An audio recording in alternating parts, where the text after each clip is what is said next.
वसल्लम, मैं ना एक बंदे के पीछे भागा, काफिर के पीछे, मेरे हाथ में छड़ी थी। ये जंगे बदर के वाकया में ना हो, मैं खिताबत छोड़ दूंगा। मैं सिर्फ आपकी तसल्ली के लिए कह रहा हूं कि मुसलमान कैसे जीत सकते हैं। सन, इस जाहिल कमीने को क्या पता, इस अंग्रेजों के पिट्ठू को क्या पता, इस इसराइली एजेंट को क्या पता, इस यतीमुल इल्म को क्या पता, जो खुद कहता है मेरा बाप भी नहीं, मेरी मां भी नहीं, ये अल्लाह वारिस बच्चा पता नहीं कहां से मुसल्लत हो गया। इसको क्या पता। सहाबी कहता है मेरे हाथ में छड़ी थी, एक काफिर को मैंने भगाया, जब मैं छड़ी मारने लगा ना तो कहता है हुजूर उसके दो टुकड़े हो गए, मुझे तो पता नहीं चला। फरमाया वो अल्लाह की मदद आ गई थी। अब मुसलमानों के लिए यूं अल्लाह की मदद आती है। तू कहता है खालिद बिन वलीद तलवार लेके आ जाए, कुछ नहीं, और तलवार ना भी होवे तामी काफरां दे दो टोटे होने ने।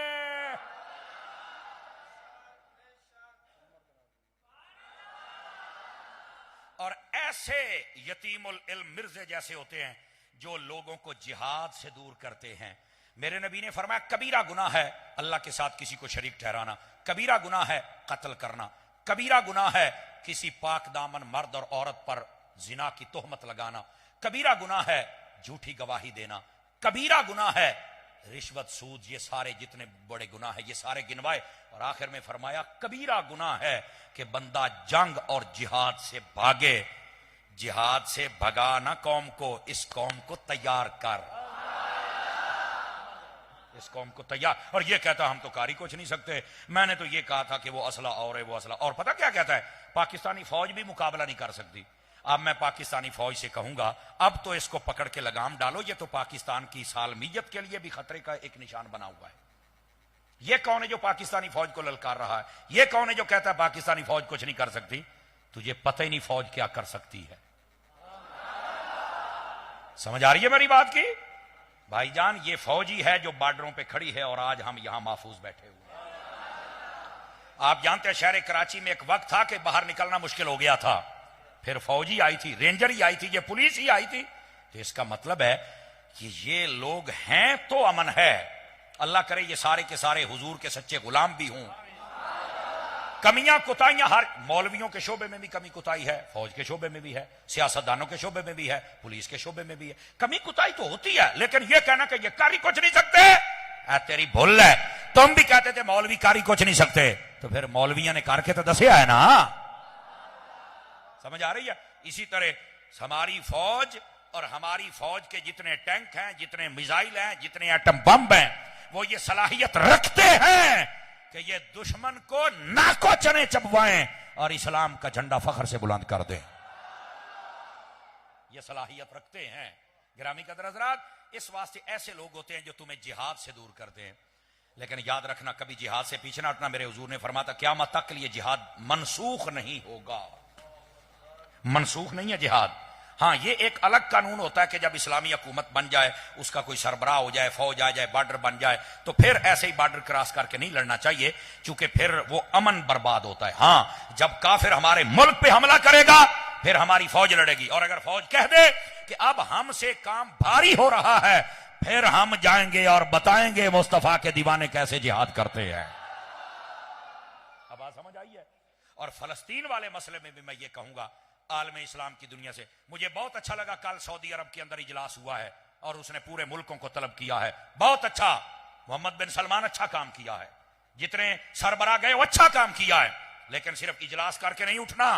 तुमने वहां पर एक पैगाम देना है, 2-3 दिन या 1-2 घंटे हैं तुम्हारे पास, बंद करो, वरना इसराइल तेरी ऐसी की तैसी आ रहे हैं मोहम्मद अरबी के गुलाम, या फिर तेरा बेड़ा गर्क होगा या तेरे हामियों का बेड़ा गर्क होगा। इस्लाम का झंडा कल भी बुलंद था, इस्लाम का झंडा आज भी बुलंद है। समझ आ रही है?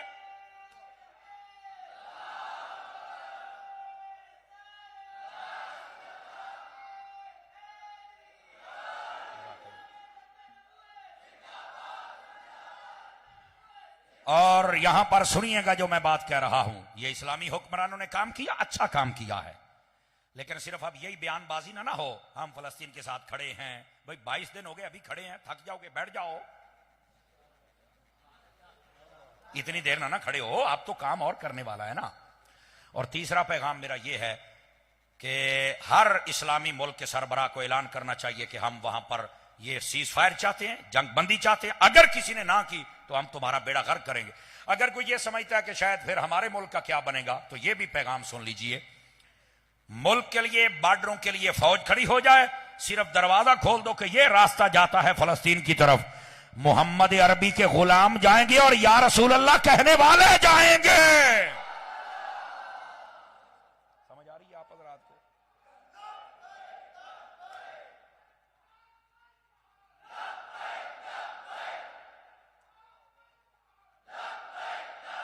जज़ाकल्लाह। यही जज्बा है जो तुम्हारे अंदर पैदा करना है। ये कहता कि हम तो गाड़ी कुछ नहीं सकेंगे, तो मैंने कहा डरपोक अबू जहल की औलाद, अबू लहब की औलाद, बेगैरत, तू क्या दरस दे रहा है कौम को? दरस देना है तो ऐसे दे। देख एक छोटा सा मौलाना और कैसे कौम को जज्बा दिया है। तू कौम को डरा रहा है, शर्म नहीं आती है? और कसम खुदा की कभी ना डरना जिहाद से। इधर देखो, क्यों? दो बातें हैं जो समझने वाली हैं। मुसलमानों, जब तुम जिहाद करोगे ना, दो इनाम मिलते हैं। वैसे तो बहुत ज्यादा हैं, लेकिन दो हैं। पहला, खून का कतरा गिरने से पहले गुनाह माफ। यार हमारी तो कज़ाएं बहुत हैं, हमारे तो पाप ही बहुत हैं, गुनाह ही बहुत हैं। तो अगर एक कतरा गिरने से पहले माफ हो जाए तो कितना सस्ता सौदा है। और अच्छा, अगली बात सुनेंगे तो आपको लुत्फ आएगा। मजा ये है, मर भी जाएंगे और मरेंगे भी नहीं। क्यों? फरमाया शहीद जिंदा है, मुर्दा होता ही नहीं है। कितना प्यारा नुस्खा है यार, गुनाह बख्शवाने का और जिंदा रहने का। देखो ना यार, पुलिस वाले तो बड़े बड़े गुजरे हैं, पर मुमताज कादरी जैसा तो कोई नहीं ना गुजरा है। मर भी गया, मरा भी नहीं समझ सके आप हजरात।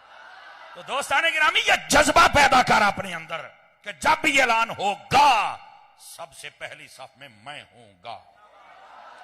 और फिर तुम अपनी आंखों से देखोगे कुफर का दौड़ना। कसम खुदा की, कुफर जब दौड़ता है, ओए होए होए होए, तुम सोच भी नहीं सकते हो इसके साथ बनती क्या है। अभी तो मैंने जंगे बदर का एक बात सुनाई है, समझ आ रही मेरी बात की? अल्लाह की मदद आ जाती है। तो ये इसकी स्टेटमेंट है। हालांकि हजरत खालिद बिन वलीद, पता क्या है? तवज्जो है जी? हजार खालिद बिन वलीद आ जाएं। मैंने कहा सुन, इधर देखो, हजरत खालिद बिन वलीद वो है जिनके बारे में तमाम अहले सैयर ने लिखा। फरमाया ये खालिद बिन वलीद वो था, एक जुमा पढ़ने के बाद जब दूसरा जुमा हम पढ़ते थे, कोई जुमा जिंदगी का खालिद बिन वलीद का ऐसा नहीं गुजरा, अगला जुमा पढ़ने से पहले पहले हमने कोई शहर फतह ना किया हो। कोई पूरी जिंदगी का एक जुमा ऐसा नहीं है जिसमें हमने कोई बस्ती, कोई शहर, कोई इलाका फतह ना किया हो। ये है खालिद बिन वलीद। अब ये कहता है हजार खालिद बिन वलीद आने तो कुछ नहीं होगा। आए बंदे दा पुत्र बनवे, तू अगर मुसलमान होता तो मुसलमानों वाली बोली बोलता। ये तो कुफर बक रहे हो जनाब। हम लोगों को तेरे कुफर भी बता रहे हैं और लोगों को जज्बाए जिहाद भी दे रहे हैं। मैं बात को बिल्कुल समेटने की तरफ आ रहा हूं। आपको पता है, तब जब फलस्तीन पर यह मसला हुआ था, तो इस फलस्तीन को फतह किसने किया था? हजरत सलाहुद्दीन अय्यूबी ने और रहमतुल्लाह अलैह। और मुल्क शाम दमिश्क की जामिया मस्जिद, जिसमें हजरत ईसा अलैहिस्सलाम ने आना है, उस मस्जिद के अंदर आपका मजार है और मैं होके आया हूं वहां से। आप भी गए थे? हजरत अल्लामा अबू बकर गोरमानी साहब, आप भी वहां से होके आए। मैं पिछले साल गया था वहां पर, सलाहुद्दीन अय्यूबी रहमतुल्लाह तआला आपके मजार शरीफ पर। और वो मैंने मीनार भी देखा जिस पर हजरत ईसा अलैहिस्सलाम ने आना है। समझ आ रही है जनाब? ये दमिश्क शहर है मुल्क शाम का, यहीं पर हजरत सैयदा जैनब का मजार है, यहां पर हजरत सैयदा सुकैना पाक का मजार है। नबी पाक की दो बीवियां हजरत उम्मे सलमा रदी अल्लाह, उम्मे हबीबा, इन दोनों का मजार वहां है। और यही वो शहर है जिसके अंदर बिलाल हबशी का मजार है। आए हाय। और यही वो शहर है जिसके अंदर हजरत अमीर मुआविया का मजार है।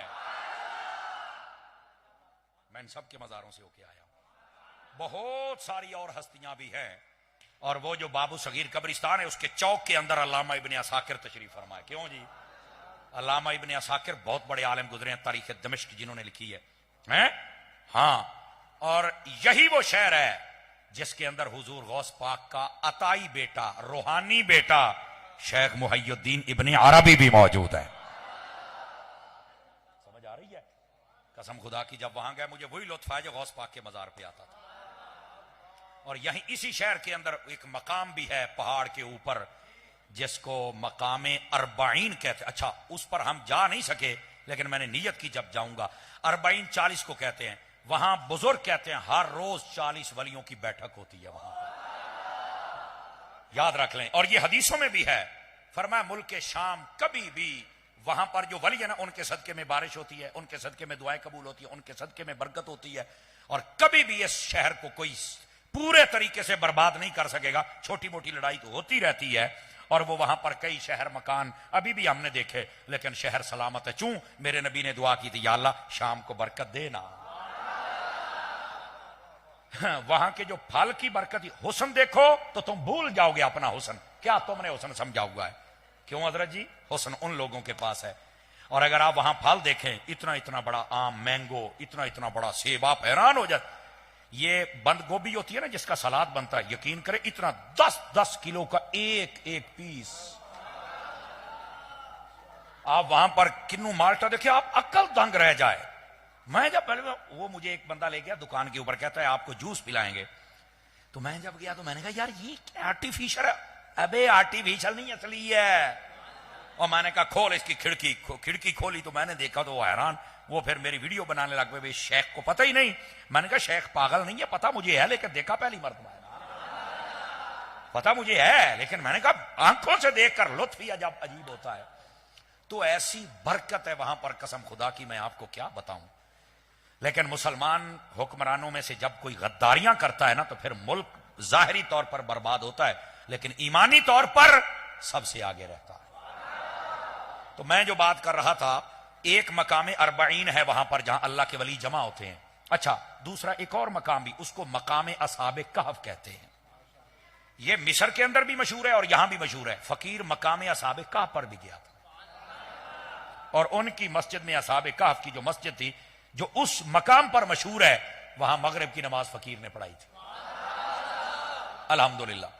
तो बड़ी बरकत। तो कहने का मकसद यह है मेरे अजीज, हम सबको चाहिए कि ये जो हमने अपने अंदर एक डर पैदा किया हुआ है ना, इस डर को आप निकालें। आप अपने बुजुर्गों की हिस्ट्री को देखें तो आपको समझ आ जाएगा, ना कोई शाम को मिटा सका, समझ आई ना कोई यमन को मिटा सका, क्योंकि बरकत की दुआ तो मेरे मुस्तफा ने फरमाई है। और मैंने रात भी एक जगह बताया, अल्लामा अबू बकर साहब, मैं आज फिर बता रहा हूं, हुजूर गौस पाक के शहर बगदाद की पता क्या खुसूसियत है? ये शायद ही आपको कोई बताएगा। उस शहर में आज तक जितने हुक्मरान गुजरे हैं, जब तक बगदाद शहर के अंदर रहे हैं, हुजूर गौस पाक ने किसी को मरने नहीं दिया है। जितने हुक्मरानों को मौत आई, जब बगदाद छोड़ा तब हमला हुआ है, जब हमला हुआ है, जब बगदाद छोड़ा है।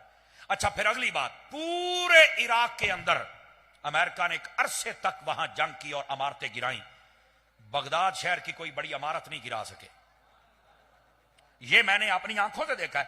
इमारतों के ऊपर गोलियां लगी हुई हैं, यानी ये दीवारों के ऊपर, शीशों के ऊपर फला फला ये है, लेकिन इमारतें गिरा के मुनहदिम करके ये नहीं कर सके। क्यों? मैंने कहा मेरे गौस का शहर है, ये मेरे गौस का शहर। बाकी कई शहरों को हमने देखा बड़ी बर्बादी हुई पड़ी है, बॉर्डर के करीब वाले बर्बाद हुए पड़े हैं, लेकिन गौस पाक का शहर फरमाया जिन्हां दा साईं जींदा होवे उनको कुछ नहीं होता। तो मैं जो आपको बात बतला रहा हूं मेरे भाई, ये जो हमारे लोग हैं ना, हमारे लोग, इन्होंने बड़ी मेहनत की। हजरत खालिद बिन वलीद फरमाते हैं कोई जुमा ऐसा नहीं होता था जिसमें हम कोई शहर फतह नहीं करते थे। और आज तू कहता है खालिद बिन वलीद आ जाए तो क्या करेगा? तेरी ऐसी की तैसी फेर के रख देगा। समझ आ रही ना? ये बकबक करते हो बेहयाओ, कसम बखुदा खालिद बिन वलीद आ जाए, आज उम्मत का नक्शा बदल जाएगा। ये बाजारी औरतों की बोली बोलने वाला कमीना, ये कौन होता है जो दीन पर तबसरा करेगा? तो ऐसे कमीने से बचोगे? बिल्कुल ऐसे बंदे के करीब जाने की जरूरत नहीं है। हम कल भी अपने बुजुर्गों के साथ थे, आज भी अपने बुजुर्गों के साथ हैं। और बात को मैं इसी चीज पर खत्म कर रहा हूं। बुजुर्गों के बारे में आपने सुना, मुख्तलिफ किस्म के एतराजों के मैंने जवाबात भी दिए, हकायक भी बयान किए। और यहीं पर एक बात में और बतलाना, आ जाइए बिलाल आगे आ जाइए, बिलाल आगे आ जाइए। ये बिलाल हमारा बहुत प्यारा भाई है, शहजादा बंदा है जी, अल्लाह इसको खैर बरकत दे। कैसे आप ठीक हैं जी?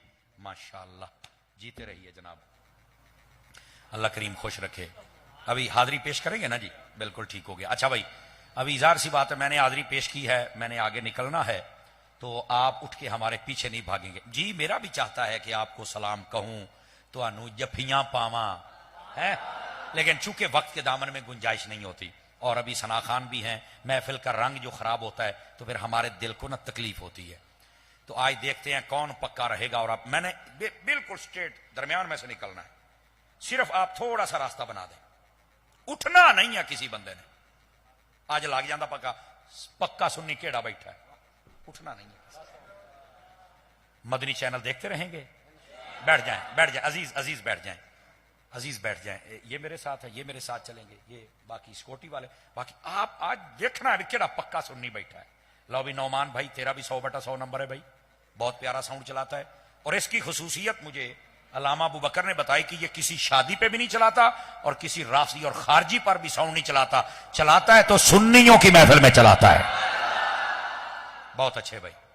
अब बिलाल भाई जो हमारे पहलवान अहले सुन्नत हैं, ये हमारे बिलाल भाई जो हमारे छोटू अहले सुन्नत हैं, इनको टाइम देंगे और जिस अंदाज से देंगे वो आप कबूल करेंगे। उठना नहीं है, मैंने कहा जो पक्का सुनी होगा वो आज उठेगा नहीं। चेक करो पक्का कौन है, कच्चा कौन है, आज लग जाता पता। फिर अस्सलाम वालेकुम, बैठना, बैठे रहना, सबको बैठे रहना, सबको अस्सलाम।